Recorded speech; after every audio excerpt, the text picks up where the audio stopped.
கொங்கு மக்களே, சின்மையின் இசைமழையில் நனைய தயாராகுங்கள். கார்த்திபுரம் மே 16. உங்கள் டிக்கெட்களை 41sounds.com இணையதளத்திலிருந்து பெற்றுக்கொள்ளலாம்.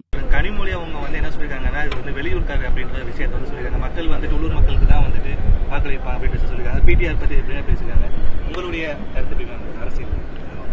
அவங்க டிஎம்கே சார்பாக தன்னுடைய வேட்பாளருக்காக வாக்கு சேகரிக்காக வந்தாங்க. பேசிதான் ஆகணும், வேற வழி இல்லை. அவங்களுக்கு உண்மை என்ன இருக்கு அது கனி அவர்களுக்கும் தெரியும்.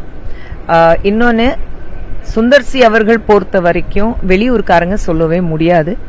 மதுரை தமிழ்நாட்டுடைய சென்ட்ரல் அப்படின்னா இதயம். அந்த இதயத்துல மக்கள், தமிழ்நாட்டில் வாழ்ற அத்தனை மக்கள் இதயத்துல சுந்தர்சி இருக்கிறாரு. 30 வருடங்களாக மக்கள் என்டர்டெயின் பண்ணிட்டு இருக்கும் போது இன்னைக்கு உங்களுக்கு என்டர்டெயின் பண்றதுக்கு யார் நம்பர் 1னா கிங் ஆஃப் என்டர்டெயின்மெண்ட் சொல்ற போது சுந்தர் சார் அவர்கள் இருக்கிறாரு. ஸோ சுந்தர் சார் மதுரை மக்களுக்கு புதுசு கிடையாது. அண்ட் இங்கே இல்லைன்னு சொல்லும்போது மக்கள் வாக்களிக்கும் போது அவர் இங்கே தான் இருப்பாரு. இனிமே மதுரை தான் அவருடைய வீடு. அவர் கோயம்புத்தூர்ல கூட வீடு வாங்கல, ஆனா இங்கே தான் வீடு வாங்குங்கப்பா, வீடு தேடுங்கப்பா சொல்லிட்டு இருக்காரு. ஸோ முதல்ல வாடகை வீடு எடுத்துட்டு அதுக்கப்புறம் சொந்தமா வீடு எடுத்துட்டு இங்கே தான் இருப்பாரு. ஸோ வெளியூர்காரன்னா சொல்ல முடியாது. ஒரு தமிழன், தமிழ் மக்கள் மனசுல இடம் பிடிச்சவர், அது மட்டும் தான் நான் சொல்லுவேன். ஸோ மதுரைக்காரங்களும் எனக்கு தெரிஞ்சு வெளியூர்காரனை பார்க்க மாட்டாங்க. நம்ம சுந்தர்சி அவர்கள், அண்ணன் சுந்தர்சி அவர்கள் அப்படிதான் இது வரைக்கும் எல்லாரும் மக்கள் இருக்காங்க. நிச்சயமாக அந்த வகையில தான் வாக்களிப்பாங்க.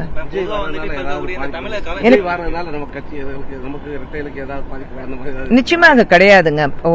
நீங்க நேத்து வந்தவங்க பார்த்துட்டு அதிமுகக்கு ஏதாவது பாதிப்பு இருக்கான்னு அப்படி நிச்சயமாக சொல்ல முடியாது. விஜய் அவர்கள் என் தம்பிக்கு என்னுடைய வாழ்த்துக்கள், என்னுடைய ஆசீர்வாதம் என்னைக்குமே உண்டு. வேட்புமனு தாக்கல் பண்ண கூட பயங்கரமான ஒரு குளறுபடி இருந்தது. அந்த விஷயம் மாதிரி இருந்தது. வழக்கு விஷயம் இல்லைன்னு என்னமா இப்போ வேட்புமனு தாக்கல் பண்ணியிருந்தாரு விஜய். அதுல பெரிய அளவுல ஒரு குழப்பங்கள் இருந்தது. 2 இடத்துல போட்டி போறதுல அது சின்ன சின்ன தவறுகள் நடக்கும். அதுல ஒன்னும் பெரிய விஷயமே இல்ல.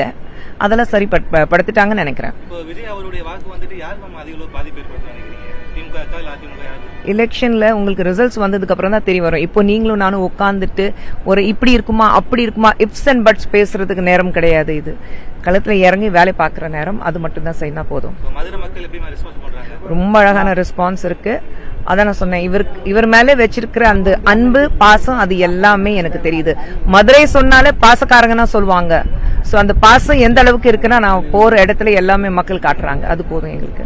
சார் இப்போ ரஜினி கமல் வச்சு படம் டைரக்ட் பண்ற மாதிரி இருந்தது. அதுக்கு டிராப் அவுட் ஆனது. அதுக்கு காரணம் எலெக்ஷன்ல வரக்கூடிய ராமேஸ்வரம் மாதிரி ஆல்ரெடி ஒரு ப்ரீ பிளான் இருந்ததா? அதெல்லாம் ஒன்றும் கிடையாது. அவர் இதுல நாமினேஷன் கொடுக்க போறாரு. அது எனக்கு கடைசியில தான் தெரிஞ்சது. நான் ஊர்ல இல்ல, அவர் நாமினேஷன் கொடுக்கும்போது நான் டெல்லியில இருந்தேன். ரொம்ப சந்தோஷமா இருந்தது. ஏன்னா 30 வருடமாக அவருடைய குடும்பம் நடத்திட்டு இருக்கேன். எனக்கு expect the unexpected from Sundar சீனா பழகிச்சு. எனக்கு சர்ப்ரைஸ் எலிமெண்ட் நிறைய வரும். இந்த 30 வருஷத்துல நிறைய சர்ப்ரைஸ் எலிமெண்ட்ஸ் கொடுத்திருக்காரு. சோ அந்த வகையில அண்ட் ஒரு விஷயம் மட்டும் உறுதியாக இருக்கு. சார் பொறுத்த வரைக்கும் அவர் 100% அவரால் கொடுக்க முடியாத சொன்னாக்கா அவர் இறங்கவே மாட்டாரு. ஒரு விஷயத்துல என்னால 100 இல்ல 200% என்னால கொடுக்க முடியும், அந்த நம்பிக்கை இருந்தானா அந்த இடத்துல இறங்குவாரு. அப்படின்னா இந்த தேர்தலில் அவர் போட்டியிடுறாருன்னா நிச்சயமாக 200% அவரால் கொடுக்க முடியும், மக்களுக்கு நல்லது செய்ய முடியும். அந்த நம்பிக்கையில தான் இருக்காரு.